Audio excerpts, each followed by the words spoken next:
नमस्कार विद्यार्थी मित्रांनो, विजन गव्हर्नमेंट जॉबवरती तुम्हा सगळ्यांचं खूप मनापासून स्वागत। आज आपण 12 फेब्रुवारीच्या महत्त्वाच्या चालू घडामोडी प्रश्नोत्तर स्वरूपात या लेक्चरमधून बघणार आहोत। या लेक्चरला सुरू करण्यापूर्वी लास्ट लेक्चरचा होमवर्कचा प्रश्न बघू। आरबीआयने रेपो रेट किती टक्के केला आहे? हा प्रश्न खूप जास्त महत्त्वाचा आहे आणि मी आता जी काही माहिती सांगणार आहे या प्रश्नाचा आन्सर दिल्यानंतर ती सगळी तुम्ही नोट डाऊन करायची आहे, कारण प्रत्येक वेळी आरबीआयच्या पॉलिसीवरती आयोग हा प्रश्न विचारत असतो आणि स्पेशली जेव्हा आरबीआय हा रेपो रेटमध्ये किंवा रिव्हर्स रेपो रेटमध्ये काहीही बदल करतो त्यावेळी तर हमखास आयोग प्रश्न विचारत असतोच। ठीक आहे, तर आरबीआयने रेपो रेट किती टक्के केला आहे? या प्रश्नाचं उत्तर आहे 6.5%, तिसरा पर्याय। रिसेंटली आरबीआयनी एक धोरण जाहीर केलंय आणि त्यानुसार आरबीआयने रेपो रेट हा 25 BPSनी वाढवलाय आणि तो आता 6.5% एवढा केलाय। म्हणजे पूर्वी तो 6.25% एवढा होता। ठीक आहे, BPS काय असतं म्हणजे हे पर 1000 असं हे कॅल्क्युलेशन असतं। म्हणजे ह्या दोघांमधला डिफरन्स आधी होता 6.25, आता आहे 6.5, म्हणजे ह्यातला डिफरन्स किती आहे 0.25चा आणि हे जर हजारामागं जर बघितलं तो होतो 25 BPSचा। ठीक आहे, आता थोडक्यात सांगायचं झालं तर रेपो रेट म्हणजे काय असतं बघा, आपली जी भारतीय रिझर्व्ह बँक आहे आरबीआय, तर ती आपल्या भारतातल्या इतर बँकांना जेव्हा कर्ज देते तर ती ज्या दराने इतर बँकांना कर्ज देते त्याला रेपो रेट म्हणायचं। आणि रिव्हर्स रेपो रेट म्हणजे जेव्हा आरबीआय ही बाकीच्या बँकांकडून पैसे घेते किंवा कर्ज घेते तर ही ज्या रेटवरती ती कर्ज घेते त्याला म्हणायचं रिव्हर्स रेपो रेट। आता आरबीआयला कर्ज घ्यायची काय गरज आहे, तर रिव्हर्स रेपो रेट हे एक असं चलनविषयक धोरणाचं साधन आहे की ज्याचा वापर देशातला जो चलन पुरवठा आहे तो नियंत्रित करण्यासाठी ह्याचा वापर करतात। ठीक आहे, तो त्याला म्हणतो आपण रिव्हर्स रेपो रेट। म्हणजे जर लिक्विडिटी वाढली आहे आपल्या भारतातली तर रिव्हर्स रेपो रेट हे आपण किंवा आरबीआय हे एक टूल म्हणून त्याला यूज करून लिक्विडिटी कंट्रोल करू शकतं। ठीक आहे, आता मी जी काही महत्त्वाची आकडेवारी सांगणार आहे ती तुम्ही नोट डाऊन करा। तर आरबीआयने या वर्षातलं पहिलं चलनविषयक धोरण जाहीर केलंय। या धोरणानुसार रेपो रेट हा 25 BPSनी वाढून तो आता 6.5% केलाय। रिव्हर्स रेपो रेट आहे 3.35% आणि आरबीआयनुसार फायनान्शियल इयर 2023साठी महागाई दर हा 6.5% राहण्याचा अंदाज आहे। महागाई 5.6% एवढी अपेक्षित आहे। फायनान्शियल इयर 2024साठी वास्तविक GDPची वाढ ही 6.4% राहण्याचा आरबीआयचा अंदाज आहे। आता आरबीआयबद्दल थोडक्यात सांगायचं झालं तर याची स्थापना झाली आहे 1 एप्रिल 1935ला। हेडक्वार्टर आहे मुंबई। मुख्य गव्हर्नर आहेत शक्तिकांत दास, हे आपले 25वे गव्हर्नर आहेत आरबीआयचे।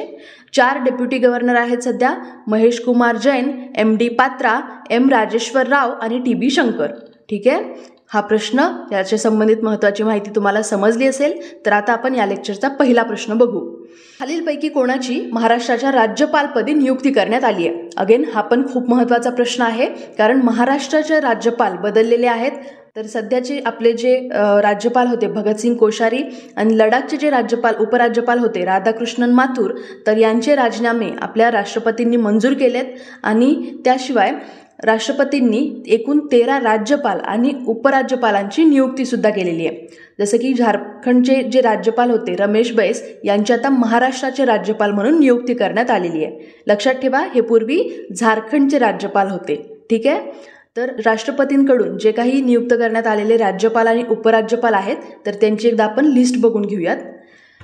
पहिले म्हणजे लेफ्टनंट जनरल कैवल्य त्रिविक्रम परनाईक, हे अरुणाचल प्रदेशचे राज्यपाल म्हणून यांची नियुक्ती केली आहे। लक्ष्मण प्रसाद आचार्य सिक्कीमचे राज्यपाल, CP राधाकृष्णन झारखंडचे राज्यपाल म्हणून नियुक्ती केली आहे। यापूर्वी कोण होतं या पदावरती, तर रमेश बैस हे होते, ज्यांची आता महाराष्ट्राचे राज्यपाल म्हणून नियुक्ती केली आहे, म्हणून यांच्या जागी आलेत CP राधाकृष्णन। ठीक आहे, शिवप्रताप शुक्ला हिमाचल प्रदेशचे राज्यपाल म्हणून नियुक्ती झाली यांची। गुलाबचंद कटारिया आसामचे राज्यपाल, निवृत्त न्यायमूर्ती S अब्दुल नझीर आंध्र प्रदेशचे राज्यपाल, विश्वभूषण हरिचंदन छत्तीसगडचे राज्यपाल, अनुसुईया उइके मणिपूरच्या राज्यपाल, L गणेशन नागालँडचे राज्यपाल, फागू चौहान मेघालयाचे राज्यपाल, राजेंद्र विश्वनाथ आर्लेकर हे बिहारचे राज्यपाल, रमेश बैस हे आता महाराष्ट्राचे राज्यपाल असतील आणि निवृत्त ब्रिगेडियर BD मिश्रा हे आता लडाखचे उपराज्यपाल असतील। ठीक आहे, पुढचा प्रश्न, पहिला सरस आजीविका मेळावा कुठं सुरू झालाय? या प्रश्नाचं उत्तर आहे जम्मू काश्मीर। पहिला आहे हा मेळावा म्हणून महत्त्वाचा आहे। नाव आहे सरस आजीविका मेळावा। कुठं सुरू झालाय तर जम्मू काश्मीर या केंद्रशासित प्रदेशामध्ये। आता हा केंद्रशासित प्रदेश झाला आहे 31 ऑक्टोबर 2019 पासून. ह्याची राजधानी आहे जम्मू आणि श्रीनगर. ह्याचे उपराज्यपाल आहेत मनोज सिन्हा. आणि इथली महत्त्वाची राष्ट्रीय उद्यानं लक्षात ठेवा, दाचिगम अभयारण्य आणि सलीम अली हे दोन्ही इथली महत्त्वाची राष्ट्रीय उद्यानं आहेत. ठीक आहे. पुढचा प्रश्न, अलीकडेच नॅथन लायननी कसोटी क्रिकेटमध्ये 30,000 बॉल फेकण्याचा विक्रम केला आहे. तो कोणत्या देशाचा खेळाडू आहे? खूप महत्त्वाचा प्रश्न आहे हा. आणि हा जो प्लेयर आहे ह्यांनी फक्त 30,000 बॉलच टाकलेले नाही आहेत, तर एक खूप इंटरेस्टिंग कामगिरी केली आहे. तर हा जो प्लेयर आहे हा ऑस्ट्रेलियाचा आहे. त्याच्यामुळे या प्रश्नाचं उत्तर आहे पहिला पर्याय. तर 30,000 बॉल टाकणारा हा जरी जगातला 6वा आणि ऑस्ट्रेलियाचा दुसरा बॉलर असला तरीसुद्धा याच्याबद्दल एक खूप खास गोष्ट म्हणजे त्यांनी आत्तापर्यंतच्या त्याच्या कारकिर्दीमध्ये एकसुद्धा नो बॉल टाकलेला नाही. म्हणजे त्यांनी जेवढे टेस्ट मॅचमधल्या इतिहासापर्यंत आत्तापर्यंत असा एकसुद्धा बॉलर नाही आहे की ज्यांनी टेस्ट मॅचमध्ये 30,000 बॉल टाकलेत पण एकसुद्धा नो बॉल नाही आहे. पण हा एकमेव असा आहे की ज्यांनी एवढे बॉल टाकूनसुद्धा एकसुद्धा नो बॉल टाकलेला नाही आहे. तो कोण आहे? नॅथन लायन, ऑस्ट्रेलियाचा प्लेयर आहे. ओके.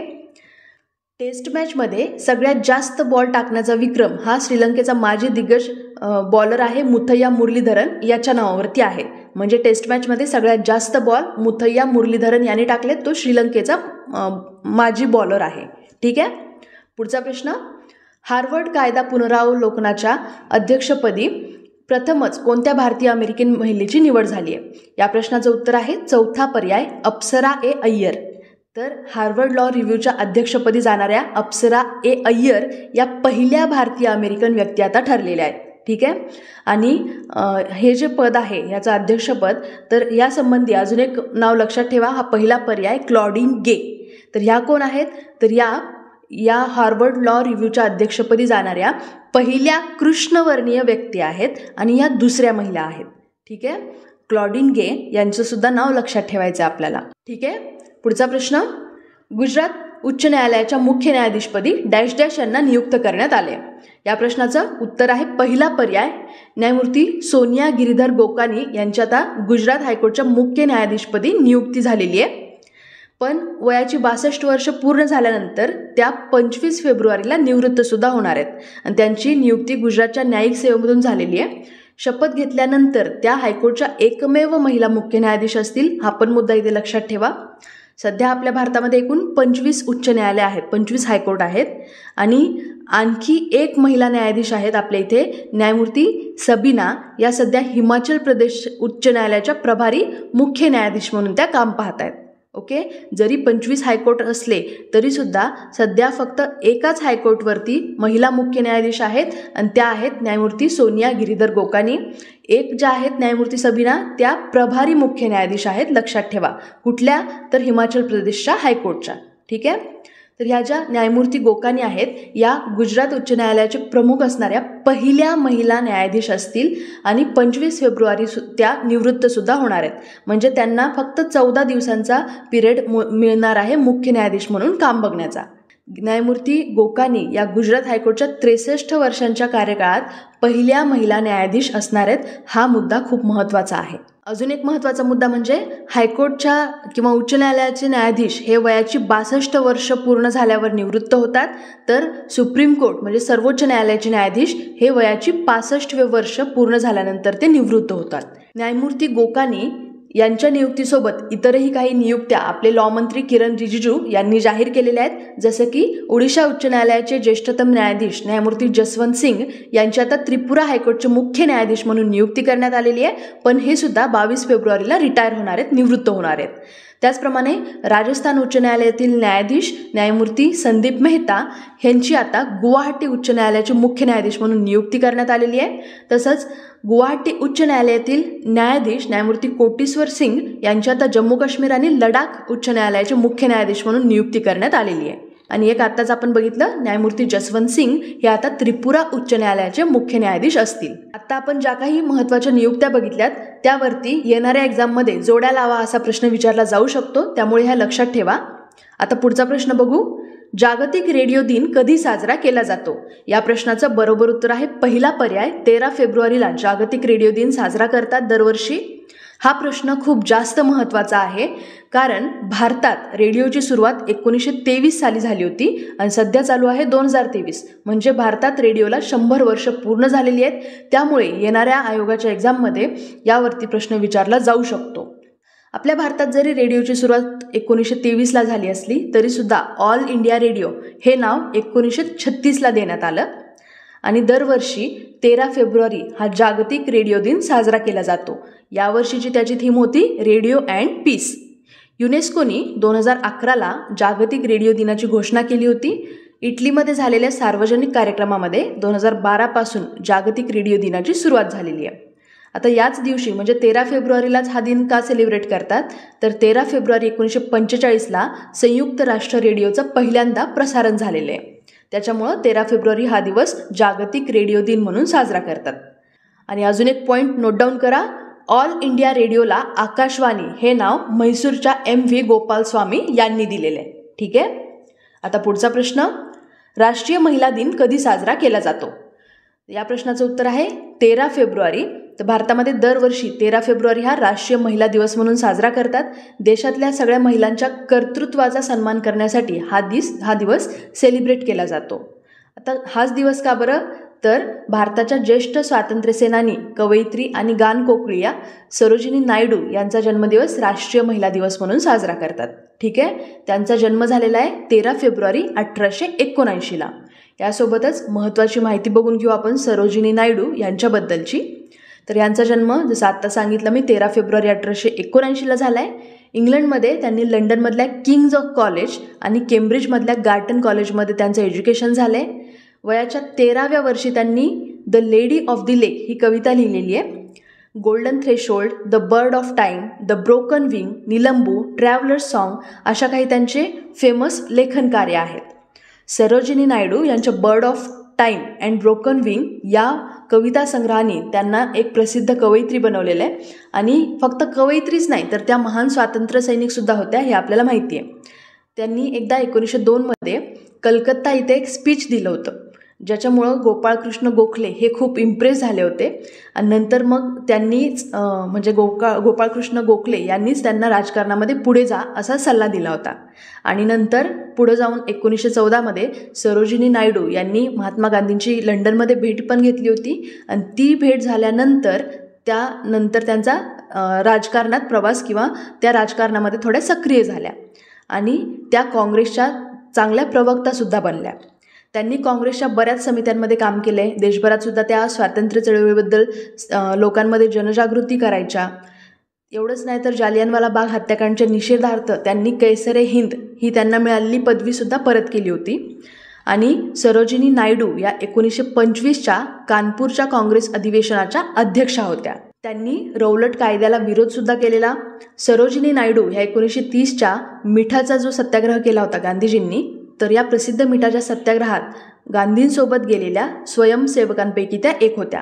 आणि खूप महत्त्वाचं म्हणजे महात्मा गांधी हे जेव्हा गोलमेज परिषदेला गेलेले तर तेव्हा त्यांच्यासोबत जे शिष्टमंडळ होतं त्यामध्ये सरोजिनी नायडू यांचासुद्धा समावेश होता. असे खूप बारीक सारीक पॉईंट आपल्याला MPSC राज्यसेवा प्रीमध्ये विचारतात, त्याच्यामुळे हा मुद्दा लक्षात ठेवा. मल्टीलायनरमध्ये त्या गेल्या होत्या किंवा गेल्या नव्हत्या असा प्रश्न विचारला जाऊ शकतो.